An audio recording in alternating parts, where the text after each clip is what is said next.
We are talking trades on today's show, and here's why. Okay? I don't want to be accused of clickbait or anything like that. Here's why we're doing this. Let me set that stage first. Aaron Rodgers is coming back, okay? And Davante Adams is coming back. That's happening.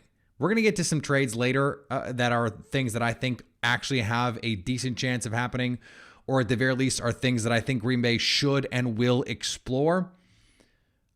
I just want to set the stage a little bit just to give some context to everything that's going on around the future of Aaron Rodgers. And because what time is it? It's the 17th of February, and the Packers have really until the franchise tender deadline, which is the first week of March, to get this Aaron Rodgers thing figured out. So that means we only have 2.5 weeks to get this content off. Okay. And guess what? Guess what everyone loves? Trades. Guess what everyone loves? The player carousel. Guess what everyone loves? Speculating wildly on personnel moves that are probably not going to happen, but are fun to talk about.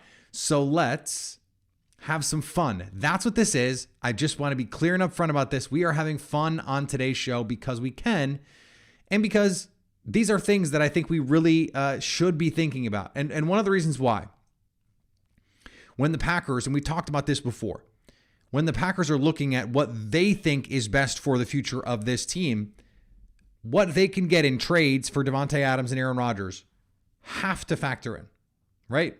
So we're going to start with those guys, or at least with the Rodgers part of this, and maybe some scenarios that you hadn't considered, right? So some of this was in the piece that I wrote for The Leap yesterday. Subscribers can go check that out. If you're not subscribed to The Leap, go do that. A newsletter I would love for you to subscribe to.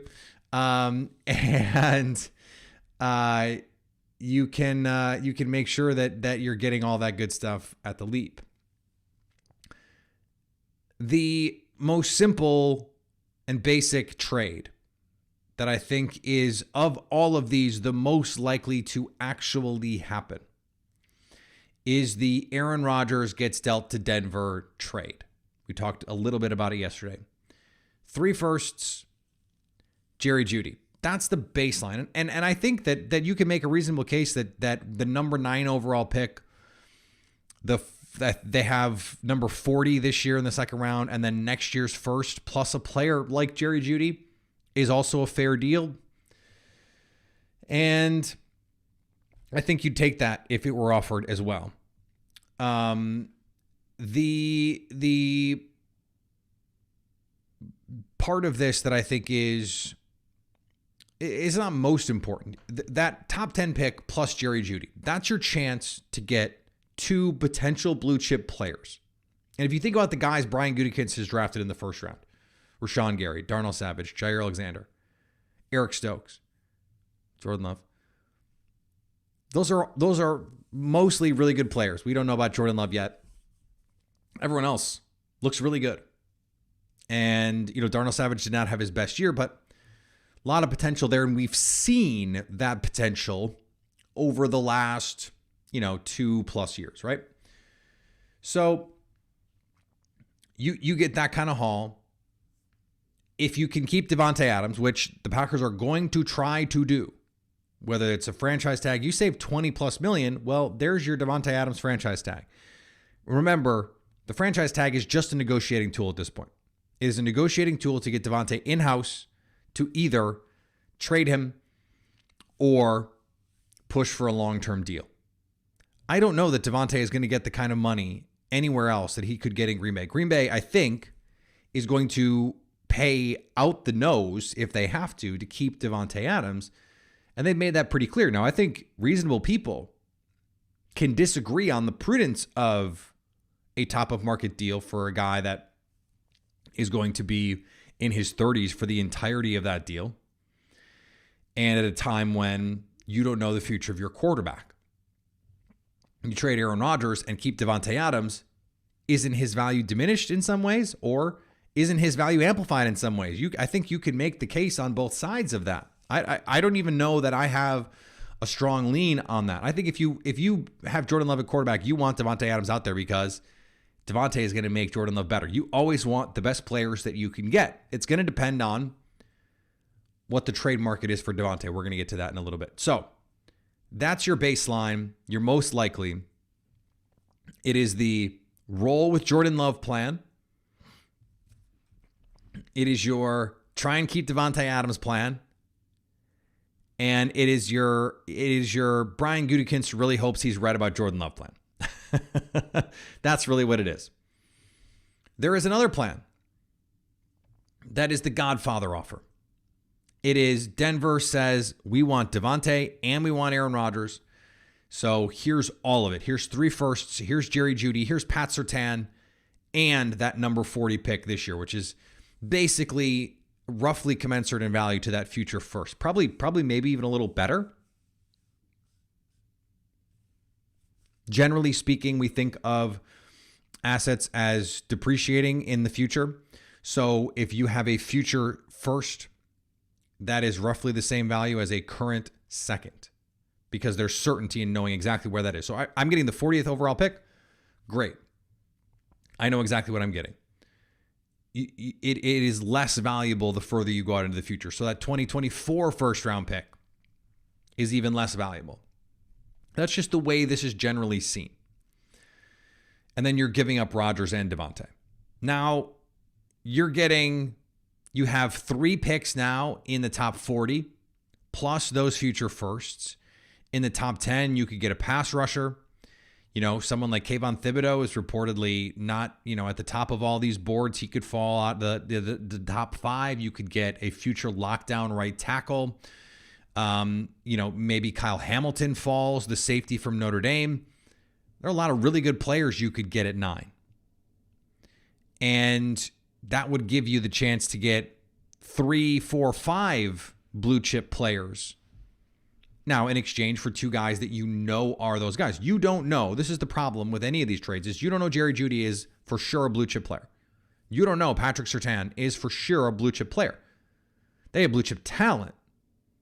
But we don't know beyond that what they really have. So that's part of the problem that Green Bay is having to deal with, that they're facing, is when you're trying to calculate these odds, it's, okay, what are the chances that this guy can become the player that we need him to be to make all of this work, right? And that's something that we just don't have a clear picture of because we haven't seen these guys be that sort of elite talent to this point in their careers. Okay, that is sort of the blow it up version of this. Now, I think in 2 years, that team could be really good. If Jordan Love can play even a little, Jerry Jeudy hits his ceiling, Patrick Surtain, you've got Surtain, Stokes, Jair, plus whoever you get with the 9th overall pick, plus 28, plus 40, all of a sudden, you're adding talent to what is an already really good team. And if you forgot, yesterday we talked about how they can really keep a lot of these guys already, so you don't really have to worry about they can't keep these guys together part of this. Here's one that I think you're going to like. Forget Denver for a second. We're not even going to leave the NFC for a second. It turns out Russell Wilson's not really available, let's just say. And it turns out the Eagles are getting frisky. And they have the cap space to bring. They have the 13th most cap space in the league this offseason. Let's say they think they can get Mike Williams if Aaron Rodgers comes to Philly. And they offer 15, 16, and 19. Plus Jalen Reagor, who the Packers really liked. He hasn't shown much in the pros so far, but the Packers liked him pre-draft. They may think, oh, well, you used him incorrectly in the Packers offense. He can be a really good player. At the very least, return kicks, return punts. You're also getting 3 first-round picks this year. This year. You can totally restock your cupboards. And in this case, you're only giving up your quarterback. Now you're potentially incentivizing Davante Adams to stay because this team can still be really good. And now you have young, cost-controlled, top-tier talent. If I'm the Packers, I'm calling Philly. and saying, what do you think? Because if Philly's going to give this deal up for Russell Wilson, wouldn't they also give this deal up for Aaron Rodgers? I don't know. But that is a really fun one to think about. And if you're Philly, yeah, you can go out there. There's a lot of top tier talent on the free agent market. I'm sure there are receivers who are going, I want to go play with 12 wherever he goes. And so that could be something that they do there. There is this other option. That if the Packers really aren't sold on Jordan Love and Aaron Rodgers is like, I'm for sure out. I don't want to be here anymore. Get me out here. What about 22 plus Derek Carr plus 2023 first for Aaron Rodgers? You probably incentivize Devontae Adams to stay because he gets to play with his college quarterback, a guy that he's still close with. You have a guy in Derek Carr who you think with this team, plus the extra first round pick, has a chance to have this team back in playoff contention once again. Like he's a top 12 quarterback in the league. I think an underrated player.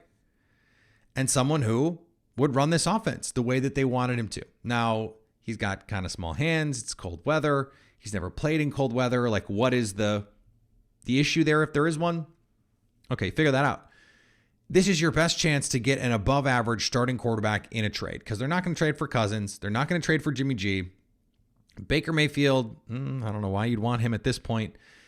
And everyone else is just like backup guys. Gardner Minshew, Marcus Mariota, those kinds of players. Derek Carr is a bona fide good starting quarterback. And he's only under contract for 2022. If you can convince him, hey, Derek, come to Green Bay.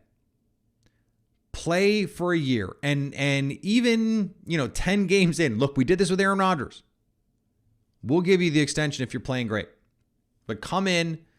Let's see how you work. He's a leader. He's a respected player in that locker room. And could he come in? He's going to have the respect of Devontae Adams right away. So could you sell that way and then you make a decision? Okay, he's our guy. Here's the money. And Jordan Love's on the move. Or, yeah, that didn't work out. He's nice. We actually saw what we needed to see from Jordan Love through 3 years, and he's going to be our guy. Thanks for the memories, Derek. Presumably you put up some nice stats, and now you can go get your payday. I think that makes sense for all sides. It would require Derek Carr to bet on himself, but we've seen guys like Kirk Cousins and Dak Prescott bet on themselves, and it's paid off in huge ways. In fact, I think Derek Carr would be smart in that situation to say, hey, sure, we'll figure this out, or I'll figure this out.